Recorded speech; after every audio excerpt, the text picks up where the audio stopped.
Bom dia, boa tarde, boa noite, galera. Eu sou o Bruno e pro vídeo de hoje eu decidi trazer um tema que é sobre luz. Tem de reflexão de luz, de propriedades da luz, de meio de propagação de luz. E para saber definir alguns conceitos depois, tem que saber esses conceitos básicos. Que os primeiros são fontes de luz, que são daí aqui os temas, né, que é a primária, que seriam o que consegue emitir sua própria luz, como o sol, as estrelas, vela acesa e lâmpada acesa também. E as secundárias seriam as que refletem a luz das primárias. No caso, a lua, é muito importante saber que a lua não produz sua própria luz, os planetas e a vela e a lâmpada apagadas. Sabendo disso, a gente tem que falar da propagação de luz, que é como a luz passa por diferentes meios. Quando é transparente, exemplo aqui, né, vidro e água, é quando a luz ela passa inteira sobre o meio e a gente consegue ver através dele. Aqui, ó, a luz passa e ela sai sem nenhum tipo de deformação. Já o translúcido, e também o transparente pode ser chamado de homogêneo. Translúcido é quando a luz passa, só que a gente tem uma leve deformação ali. Às vezes a gente não consegue ver direito o que está atrás, como ali, né, água remexida, névoa, cerração e o box do banheiro. Aqui vocês podem ver, a luz passa e ela volta de uma forma diferente, meio deformada. E o meio opaco é quando a luz passa, só que ela não consegue entrar, ela só chega. Exemplos aqui: quadro, mesa, cama, os objetos que a gente não consegue ver o interior deles. Agora a gente vai falar mais sobre a cor. Primeiro é bom saber que a cor não é a característica de objeto, e sim a luz que reflete nele, a não ser que seja colocado pigmento de cor, né, no objeto. A luz branca, como a gente já sabe, né, é a mistura das 7 cores do arco-íris. Inclusive tem o disco de Newton, que quando tem uma cor em cada pedaço do disco, quando ele gira muito rápido, dá pra ver que vira uma luz branca. E como definir a cor de um objeto? Vamos usar os exemplos aqui, mais tarde. Vamos ver aqui, ó. Se um objeto ele é azul, quer dizer que a luz branca veio no objeto, o objeto absorveu a cor azul e refletiu as demais.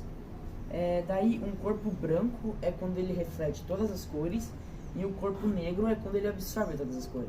E também ali, por exemplo, o vermelho, ele absorve o vermelho e reflete as demais cores. Agora sobre os princípios, né? O primeiro é o princípio da propagação retilínea dos raios de luz, que para ele acontecer tem que ser num meio transparente ou homogêneo, né, como a gente tinha falado antes. E daí um exemplo é a sombra e o eclipse, que é quando a luz ela vai em forma reta, retilínea. Reversibilidade quer dizer que quando o mesmo raio que vai, ele volta.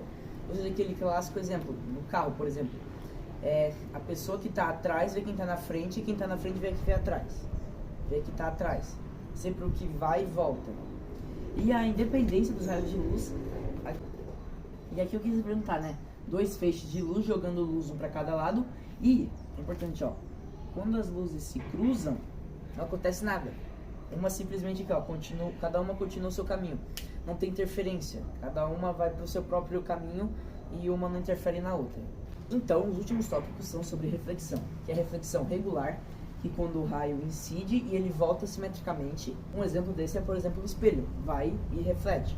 Só que o espelho muitas vezes se vê limitado, porque você vê você que está atrás do espelho. Só que você não vê tudo, você só vê que está sendo refletido. E a difusa é quando a luz incide, só que ela é refletida, ó, para várias direções. E é por isso que a gente consegue ver as coisas e a cor delas. Por exemplo, na sala de cinema, você não consegue ver muito embaixo porque é desconfortável para você, mas você consegue ver o filme quase da mesma forma em todas as cadeiras, porque a luz bate no projetor e vem de várias formas. Daí, nos nossos olhos, por isso a gente consegue ver o filme em todos os lugares, né? Daí tem desse aqui, ó, que é daí do raio incidente, que é o que chega, e o que refletor o reflete. O I é o incidente e o R é o refletor. Uma lei diz que esses daqui estão no mesmo plano. E, se você quer descobrir, isso aqui é o ângulo.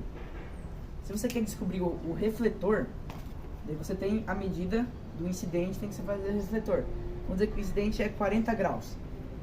Para descobrir, tem que fazer a medida de 90 graus menos a do incidente, que é a medida que você já tem. E se você quer saber do incidente, é só lembrar que esses dois ângulos são iguais. Então, se o refletor é 10, o incidente também vai ser 10, dos ângulos, né? E a última parte que eu quero falar para vocês Vamos dizer que aqui, ó, era pra ser uma maçã, tá? A maçã aqui é vermelha e esse caule é verde. Vamos dizer que a gente vai colocar uma luz monocromática verde. O que a gente vai ver? A gente vai ver isso aqui e a maçã a gente vai ver preta. Mas, se a gente colocar uma luz monocromática vermelha, a gente vai ver a parte vermelha e essa partinhazinha verde a gente vai ver em preto. Então foi isso, galera. Espero muito que vocês tenham gostado, mandando muito like. E esses foram alguns dos assuntos que a gente está aprendendo agora sobre luz. Então espero que vocês tenham gostado e valeu!